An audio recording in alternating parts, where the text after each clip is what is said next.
Good morning, everybody, and congratulations to the Banyana Banyana.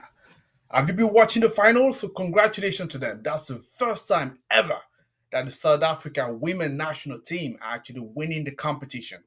I know I was supporting Cameroon, but I can't be mad and sad about that. The Banana Banana deserve it, and I'm very much proud of it.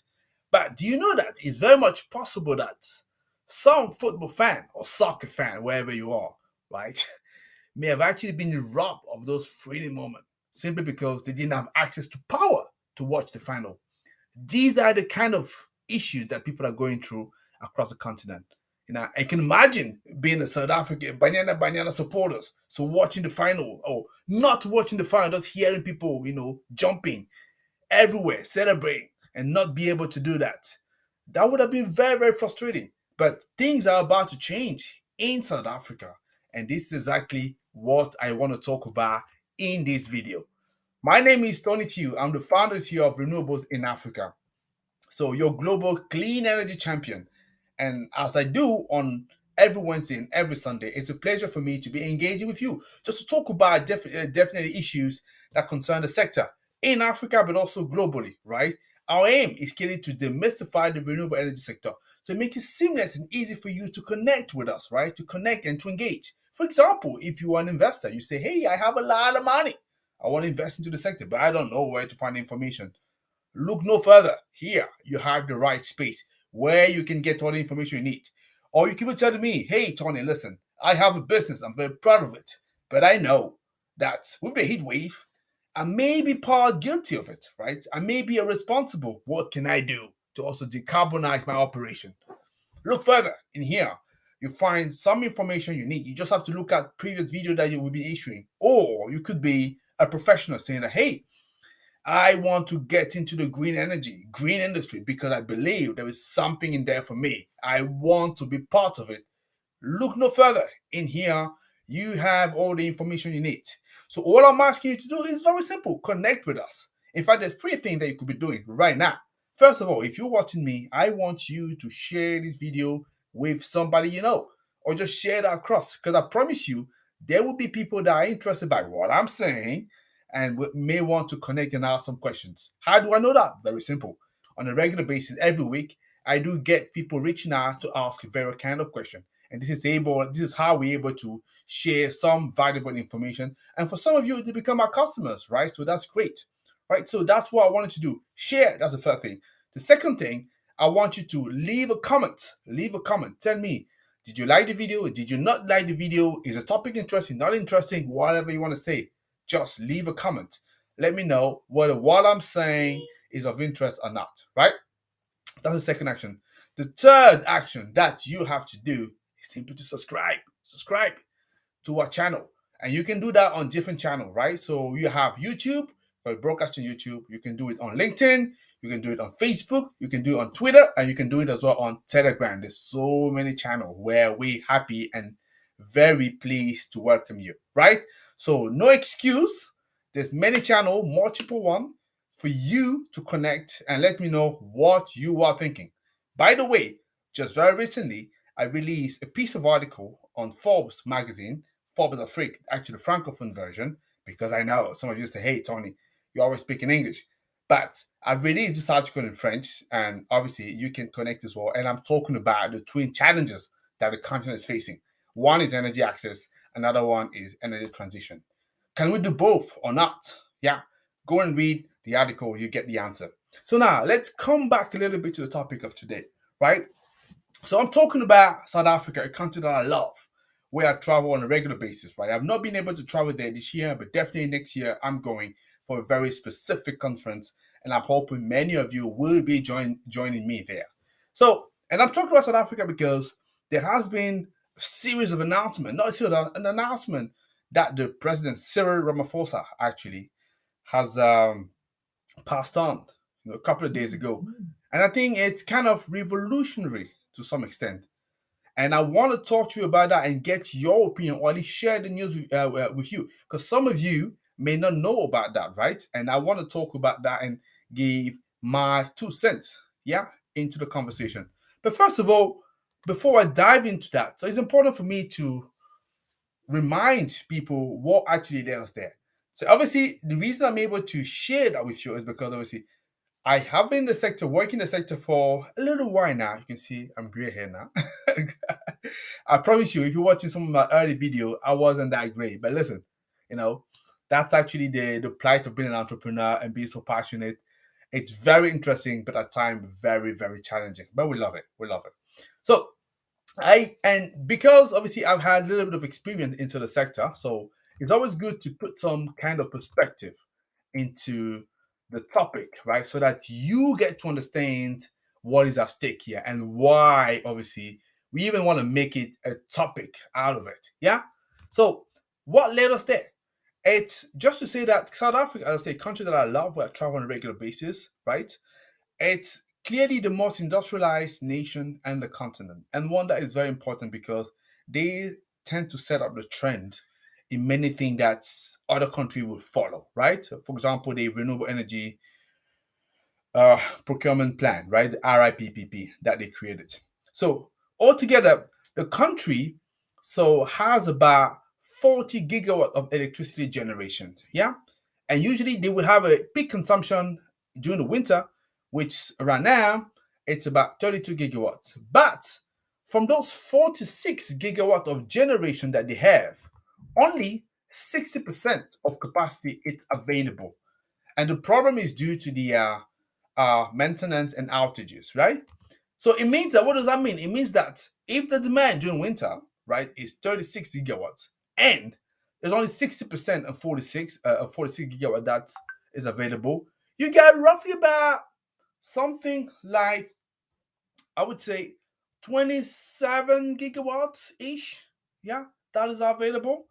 So it can't serve the 32 gigawatt. You can already see why the country is going to or applying load shedding. That's the term that they use locally, or power outages, for those of us now not in South Africa. That's why systematically they need to come up with a plan for load shedding. And I have to say, at least people in South Africa get some warning. In many other countries in the continent, you get no warning whatsoever. It's just cat. Yeah, I know what I'm talking about. I promise you. So basically, they have load shedding, and actually, it got so bad recently that, right. So and with those planned outages, and I guess that's very, very damaging for the citizen, but more importantly, the economy. Because we all know now, understand that you can't run an economy if you don't have power. Just as simple as that. You just can't. You just can't. So it was very, very concerning, right? So that's the issue that the country had. So clearly they had to do something about it, right? So that's why I was joking. I was saying, hey, it's quite funny that all of a sudden Cyril, after meeting the Banyana Banyana, decided. I know there was this issue about the equal pay for women and men. I'm sure that's something that we need to talk about. So this is not a topic that I can clearly discuss because that's kind of out of my boundaries. I certainly have an opinion on that, but it's out of my boundaries. I won't dive into that.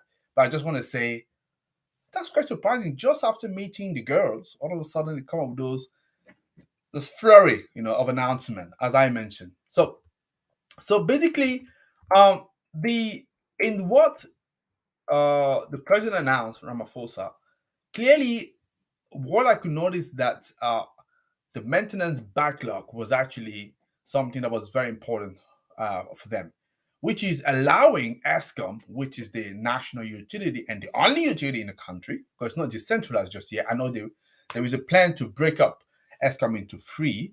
As I mentioned in my previous video, that was Sunday when we were talking about the just price. So there is a plan to allow ESCOM to recruit more employees and to cut the red tape so that we can speed up the delivery so that these guys could be operational very soon and for those maintenance operation to start to happen. But as an immediate measure, basically, actually that's the thing that I sometimes will talk about. When we say people need power in the continent, they need it now. They actually need it like right now. Not tomorrow, not after tomorrow, certainly not in a year, certainly not in 5 and 10 years. They need it right now because they've been waiting for far too long and it's annoying, essentially, right? Like I say, so especially if you are a citizen. So you get a power cut, and I do that on a regular basis because I fortunate enough to work with people different places in the continent.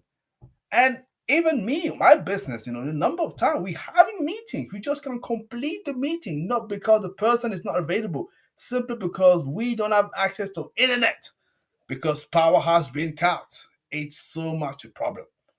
So imagine all the businesses, going through that and losing a lot of money. As a citizen is already painful enough. As a business is even worse, right? So something need to be done.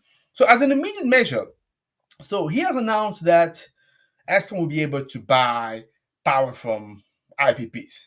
IPP stands for Independent Power Producers, right? So, and also neighboring countries. So, like people usually will say, never let a good crisis go to waste. This is tremendous opportunity for people that happen to be an IPP business. Because right now, you have an amazing opportunity in South Africa. And some people come to me and say, hey, Tony, where are the good markets? Clearly, right now, there's something that just up and up. And for me, I'm just so excited for people that are in the business, right? So I'm hoping that we'll be able also to take advantage of that. But let me at least share that. So clearly, Eskom will be able to buy power from IPPs. They're also going to be able to buy that from mobile generators. So people that have mobile generators can take in here and there to tackle the power shortages, and that's great because what you need to know, before the approach was a little bit more formal, and I think there's still a little bit of this formal approach, but now it has been relaxed a lot more, whereby the country will buy actually power, especially renewable energy power, to the program, the RIPPP, as I mentioned. And you know that they organize in different bid windows, right? So I think it started around 20, it was launched around 2010, 2011, and it closed or delivered first 2014, and so on and so forth. But suffice to say that the bid window five um, actually closed earlier this year, and they now launch bid six, right, to procure more power. Because as you know, or you may not know, this issue of power in South Africa is not new. Obviously, it's not new. Yes, people that are in South Africa, have been traveling to South Africa, I'm sure you come across that. You heard about it long enough, right? So it's not new. So the bid window six, right? Initially, the plan was to procure 2.5 gigawatts of renewable energy. And this is where Superman, Mr. Cyril Ramaphosa, came around and delivered this fantastic news for the sector. So, what is that fantastic news for the sector? Oh, I can see Albert is here. Albert is a regular of this live. Thank you, Albert, for attending. So I love having you, and I would like to greet you. So hopefully, Albert, you get a question for me because I'd be delighted to answer that. So back into what I was saying, and I was talking about the announcement that Mr. Cyril made, and which is actually great for the sector. What is that he announced? So I talked to you about already that immediate purchase of power from IPPs, independent power producer, and also neighboring countries, which is great. So that makes it happen, especially guys. Let me say that before I lose this point. Especially if you in, because you have the SADC market, right, in southern Africa. Especially if you are in Zimbabwe, that's tremendous because we know that Zimbabwe could be a challenging market for many of you, right? And just finding the right off ticker that is not that easy. How do I know that? I've been victim of that, right? So yeah, I mean, people that have attended some of our past workshop, I told the story already about it. But Kelly, if you're in Zimbabwe now, right, you were able to sell into South Africa, right? And that's a tremendous opportunity. And that's what I'm saying. And this is also what's happening when the market is up and up. I know already SADC clearly they already had a market is actually even more developed than any other blocks in the continent. But yeah, great opportunity for them. So beside those 2 points, like I said, the IPPs, the neighboring country, the mobile generators, as I mentioned already, there's some additional measure that the president has announced. As I said, the bid window six before it was going to be 2.5 gigawatt, they've doubled it to 5 gigawatts. Yeah, if the 2.5 gigawatt wasn't already enough, they double it, 5 gigawatts of renewable energy power, solar, wind. tremendous, excellent, fantastic, right? It's almost like you get Father Christmas, Santa Claus before December, right? So I'm hoping that you're able to understand it.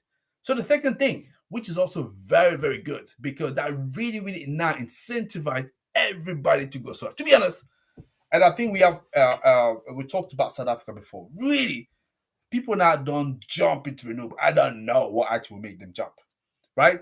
We're talking about incentive to encourage, people to install solar rooftop, on top of their houses, their buildings. And here is the bonus: allow them to sell it back to Eskom, and Eskom going to determine a feed-in tariff, and there's going to be some consultation there to determine what the feed-in tariff will be. That's great, excellent. Why is it great?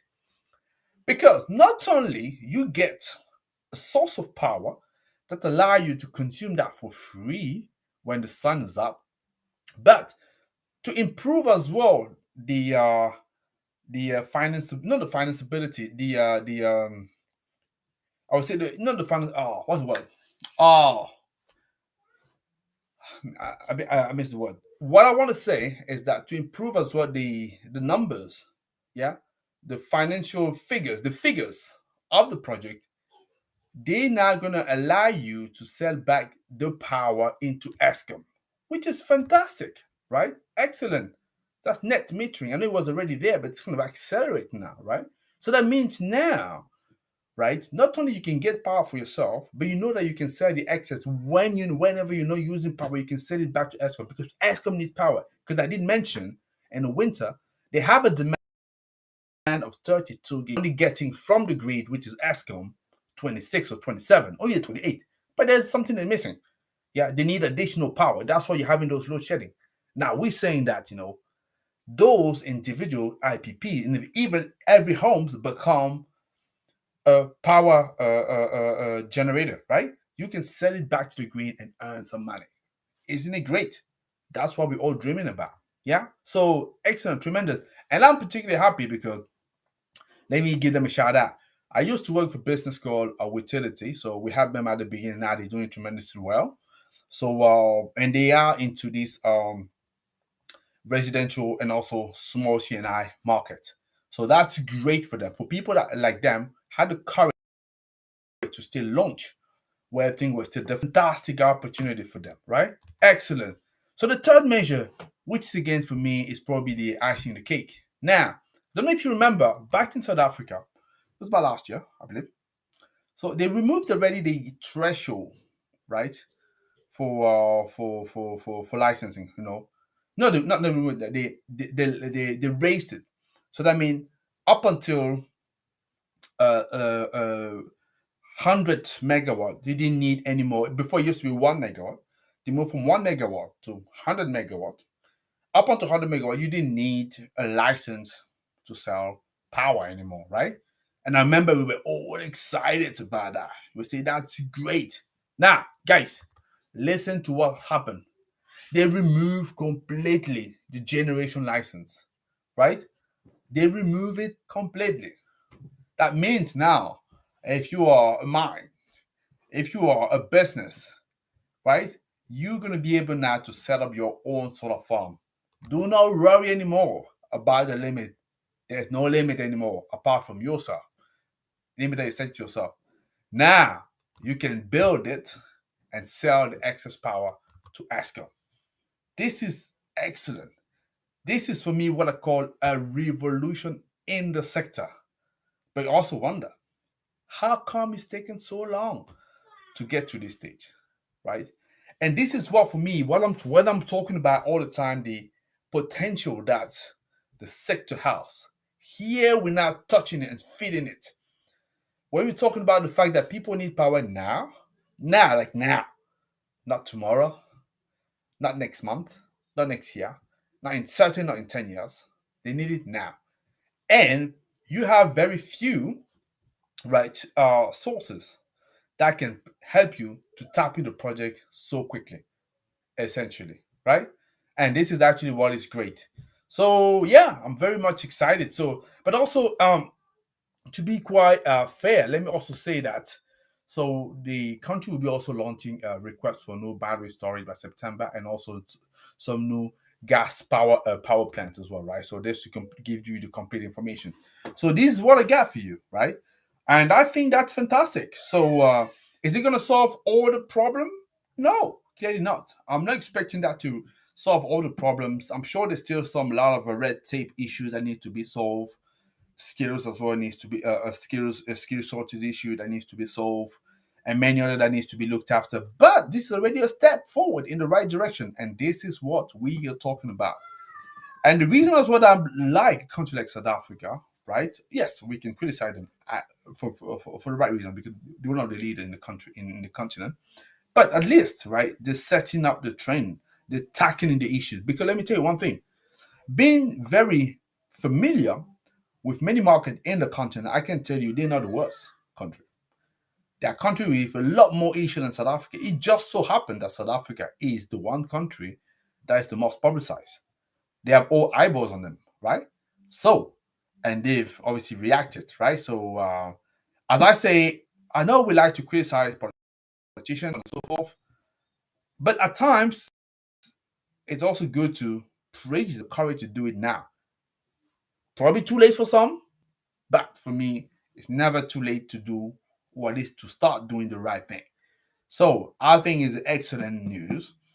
Now, for me, the sector also now to jump on this fantastic opportunity to seize this potential and even go further. Yeah, because there's a lot more that could be done. So certain for South Africa, but let's not stop at South Africa, because the one thing that I want to say, probably gonna finish there, say that those issue of blackout and power that is not sufficient. It's a major problem, not only for South Africa, but across Africa. So the question that then I want to ask then is, what are other government going to be doing? First of all, the neighboring government, the people that are surrounding South Africa, looking at what South Africa doing. Don't forget, South Africa used to be one giving power to many of these guys.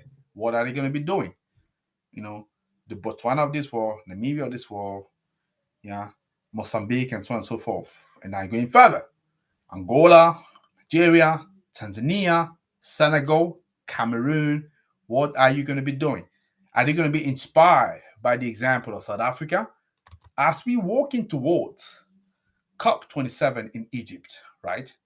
And we saying it's going to be COP in Africa. Guys, we already had COP in Africa. Yeah, we're not celebrating it anymore. It's about what kind of tangible action people are taking. Because remember, as I say, people need power now. Not tomorrow, not next month, not next year, and certainly not in 10 years. They want it now, isn't it? Right? So that's great. So I believe this is the kind of thing that we need to be doing, especially as coming back to, I'm probably going to finish there before I take some question, if there is any question.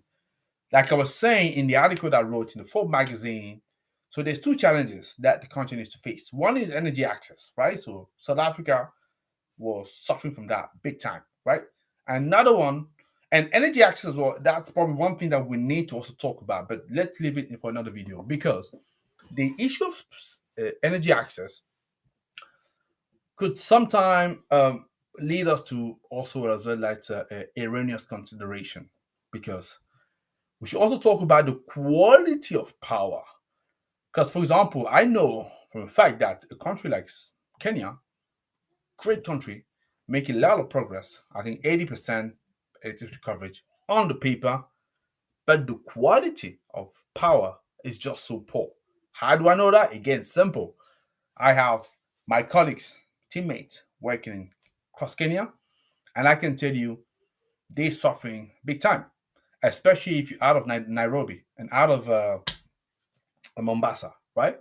So rural areas, power cuts on a daily basis, it's difficult to work, right? So the quality of power is something that we need to be talking about. So yeah, connecting a few houses here and there, that's not enough. How do we make sure they have access, continuous access? Maybe we need to define also access in terms of availability of power. This is maybe a term that we need, but let's leave for another discussion, right? So just wanted to say the country has two challenges. One is energy access, right? So the country like South Africa taking steps to address it. Another one is decarbonizing. Again, with what they do in South Africa, they're addressing it because yes, let's not forget what is happening with regard to climate change. I know when we talk about climate change, so sometimes some of what we jump in all about, we say, hey, as African, we're not concerned, we're only 3%, 4% of the emission. The thing is, you can counter these arguments and say, listen, a country like UK or let's say France that's suffering from climate change, do you know that they're only 1% of contribution, but they're suffering big time? So it's also a question of don't just look at how much you're contributing, it's how much you're suffering from it. Yeah. And what can you do? And also, it's not like a mission. Consequently, there are boundaries. Hey, when it comes to Africa, because Africa is not done, let me just circumvent Africa, go somewhere else. It doesn't work like that. So again, another topic for another day. So as I said, those two challenges: energy access, energy transitions. How can we tackle both? I believe we can tackle both. We just need to ask the question this way: how can we tackle both? Are we clever enough to come up with solutions that will address that? So let me just finish and say, yes, I'm hoping that for the next World Cup, South Africa will have addressed this issue. And because they're going to be watching the Banyana Banyana, defending the title. And I'm sure, or I'm hoping at this time, there won't be anybody being robbed of any free moment and football. Let me just stop there. Yeah. So is there any question, guys? If there is any question, I'm happy to respond to that. I know Albert was looking was watching. I don't know whether he's still around. This no Albert, if anybody else, guys, if you have questions, so now is your time. The questions, hold your thought forever and ever. So yeah, so let me see if there's any question. I'm just gonna look at that for a minute, yeah, and see. So is there any question, guys? So that you want to ask? So what you gonna that you want to find out? Just a reminder for you: if you join our talk halfway through, that we having conversation like that every Wednesday, but also every Sunday. On the Wednesday, it's 5:30 BST time. On the Sunday, it's 2:30 BST time, and we're looking at different topic that we are exploring. We encouraging you also submit your questions. We discuss that at time. For example, like last week, I have somebody else, jumping, discussing with me, exchanging, bouncing ideas, and then yeah, and that's how we go on. And yeah, so hopefully that is good enough for you, and yeah, and then you enjoying it. I don't think I see any questions, so probably gonna take it that it was clear enough. The good thing is when I come usually later on, because there are people that will watch it later, so I can usually see one or two questions from people. And when I see that, always happy to respond to that. But beside then, guys, just want to say as usual, tremendous pleasure and honor to be able to talk to you, right? And then and yeah, and exchange, bounce ideas, and I love it. What can I say? Other than you have a great week, and then as I usually would say, may the sun be with you guys. Gapello. Take care.